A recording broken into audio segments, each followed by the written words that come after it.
ណាចាជាមួយនឹងការធ្វើអត្ថាធិប្បាយយើងខ្ញុំសូមមេត្តាអព្យាស្រ័យអភ័យទោសបើសិនជាមានខ្វះចន្លោះយ៉ាងណានោះ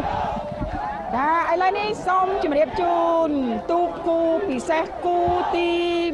123ដែលខ្សែទឹកខាងក្នុងនរិនរាំងសីពីជ័យចិត្តបុត្រជាទូកទទួលបានការឧបត្ថម្ភដ៏ខ្ពង់ខ្ពស់ពីសម្ដេចក្លាហោមចាសខេងឧត្តមក្រុមប្រឹក្សាផ្ទាល់ព្រះមហាក្សត្រដែលឥឡូវហ្នឹងបដូរមកនៅខ្សែទឹកខាងក្នុងការពីជើងទី1ទទួលបានព្រៀបឈ្នះម្ដង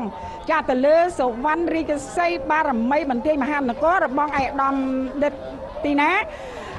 រដ្ឋមន្ត្រីក្រសួងកសិកម្មចារុក្ខាប្រមាញ់និងនេសាទចាញ់ម្ដងឯកឧត្តមការពីជើងទី1ចាញ់ទូករបស់សម្ដេចក្លាហោមនរិនរាំងសីពីជ័យចិត្តបុត្រនេះល្អមែនតើល្អណាទូកនេះល្អឯកណាបាទប៉ុន្តែដូចមានការប្រែប្រួលបន្តិចខ្សែទឹកខាងក្រៅហាក់ដូចជានាំមុខបាញ់មិញបាទនាំមុខឥឡូវអត់នាំមុខទេសម្រួចមកទៀតហើយនរិនសម្រួចគោលដៅមកឈ្មោះទៅរកទីប្រត់វិញហើយចានរិនរាំងសីជ័យចិត្តបុត្របាទទូកនេះល្អណាស់ចំណុះនឹងចំណុះកូនក្រោលទៀតបាទល្អទាំងអស់ណាចំណុះអត់ដូរទេចំណុះកូនក្រោលបានន័យថាអ្នកដែលរស់នៅស្រុកភូមិនឹងតែម្ដងបាទស្រុកភូមិនឹងតែម្ដងបាទទូកថាមែនគឺលឿនណាស់មកដល់ទីទទួលបានជ័យជំនះជាលើកទី2ជើងទី2